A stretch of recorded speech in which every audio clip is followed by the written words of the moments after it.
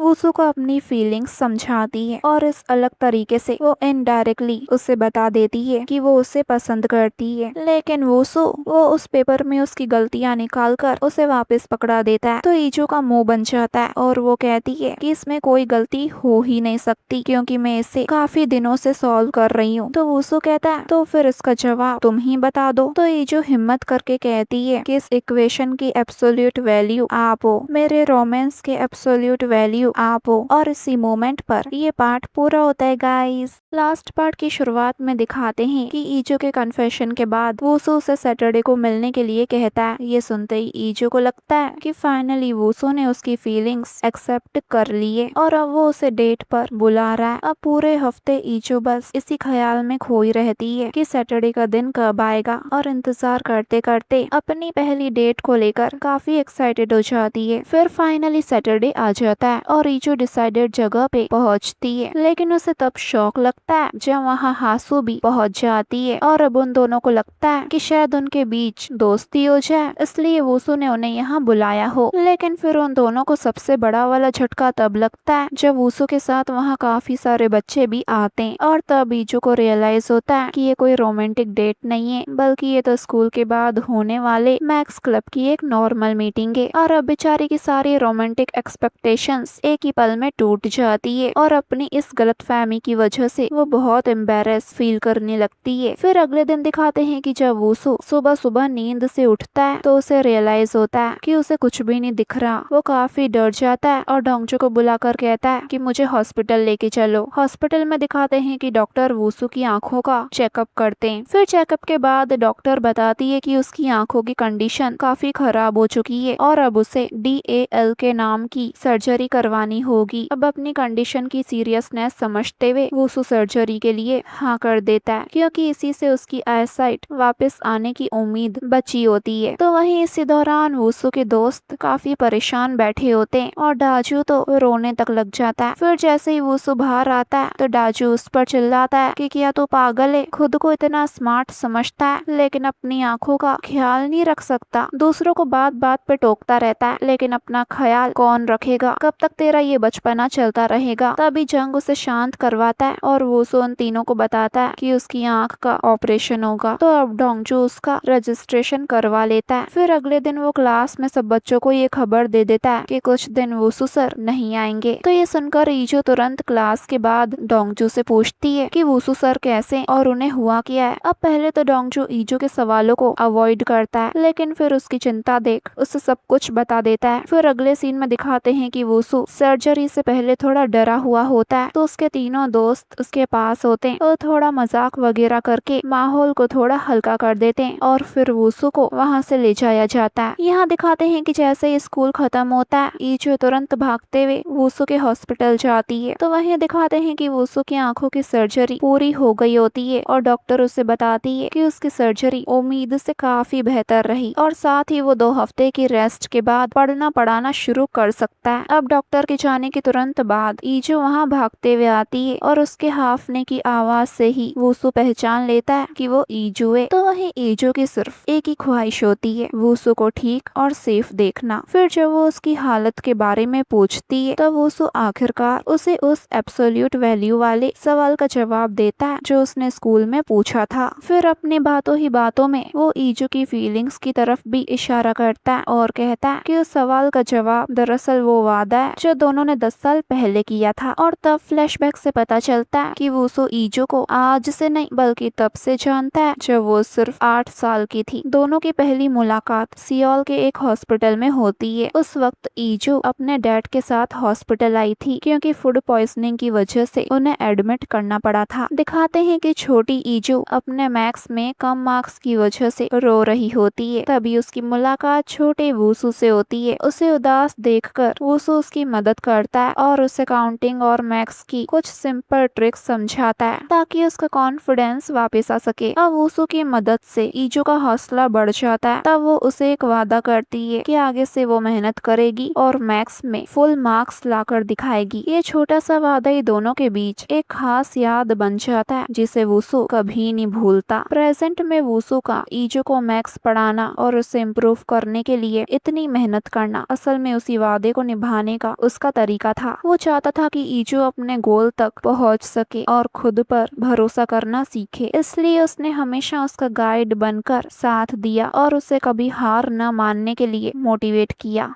लेकिन ईजू का ध्यान तो बस इस पर होता है कि किस्मत ने उन दोनों को मिलवाया है और वो उससे कहती है कि जब आप मुझसे मिले थे तब मैं 8 साल की थी, मतलब तब तो आप नाडियोल से मिले भी नहीं होंगे ना। तो वूसू कहता है क्या? तो ईजू ये सोच कर खुश होने लगती है कि वो जीत गई। तो वूसू हंसते हुए कहता है तुम सच में पागल हो। फिर ईजू पूछती है कि नाडियोल आपसे मिलने क्यों नहीं आई, वो तो आपकी गर्लफ्रेंड है ना। तो वूसू की बातों से ईजू को यकीन हो जाता है कि नाडियोल सिर्फ उसकी दोस्त थे ना कि गर्लफ्रेंड। तो वो धीरे से खुश होते हुए कहती है मतलब मेरा पत्ता अभी कटा नहीं है। फिर दिखाते हैं कि वूसू की आंखें ठीक हो जाती है और जब वो स्कूल वापस लौटता है तो ईजू को मैथ्स एग्जाम में 55 मार्क्स स्कोर करते देख बहुत खुश हो जाता है। वैसे भले ही ये परफेक्ट स्कोर नहीं था लेकिन उसके लिए ये रिजल्ट बहुत स्पेशल था क्योंकि इससे साफ था कि ईजू की मेहनत रंग लाई थी और वो पहले से काफी ज्यादा इम्प्रूव कर चुकी थी। उस पल वूसू को लगता है कि 10 साल पहले किया गया उनका वादा और इतने टाइम की मेहनत आखिरकार पूरी हो गई है। फिर समय के साथ ईजू की मेहनत राइटिंग की दुनिया में भी रंग लाती है। उसका नॉवेल 10 लाख डाउनलोड्स का माइलस्टोन क्रॉस कर लेता है और वो धीरे धीरे एक सक्सेसफुल टॉप टायर राइटर के रूप में पहचानी जाने लगती है। और फिर ईजू हमें अपने नॉवल का एंड बताती है जिसमें वूसू का कैरेक्टर डोंगजू के कैरेक्टर पे गिव अप करने को तैयार होता है लेकिन डोंगजू ऐसा नहीं चाहता। तो तो वहीं जंग को भी जीत के हारा हुआ महसूस होता है। तभी डाजो आता है और तीनों को सलाह देता है कि चलो चारों साथ में रहें, क्योंकि असली रंग तो साथ में रहने के बाद ही दिखते हैं। अब कहीं न कहीं सभी उसकी बात मान जाते हैं और ऐसे ही होती है ईजू के नॉवल की एंडिंग। फिर प्रेजेंट में दिखाते हैं कि वुसु अपने रिसर्च को आगे बढ़ाने के लिए अमेरिका जाने का डिसीजन लेता है। जब उसके जाने का वक्त आता है तो ईजू काफी इमोशनल हो जाती है और उसके अमेरिका जाने से एक दिन पहले रात को उससे मिलने आती है और उससे कहती है कि अपना काम खत्म करके जल्दी वापस आ जाना। और फिर थोड़ी सी पॉजिटिवनेस और प्यारी सी जेलसी दिखाते हुए मजाक में कहती है कि अमेरिका जाकर अपने फीमेल फ्रेंड के ज्यादा करीब मत हो जाना। और ये बात सुनकर वो सुबह मुस्कुरा देता है। फिर दोनों एक दूसरे से फिर मिलने का वादा करते हैं और अलविदा कहते हैं। देन जाने से पहले वुसु मुस्कुराते हुए ईजू से पूछता है कि उसका अगला राइटिंग प्रोजेक्ट क्या होने वाला है। तो ईजू धीरे से उसके कान में कुछ फुसफुसाती है और उसकी बात सुनते ही वुसु थोड़ा अनकंफर्टेबल दिखता है, पर फिर उसके चेहरे पर एक प्यारी सी मुस्कान आ जाती है और फिर वो वापस घर के अंदर चले जाता है। पर उसी वक्त आसमान से बर्फ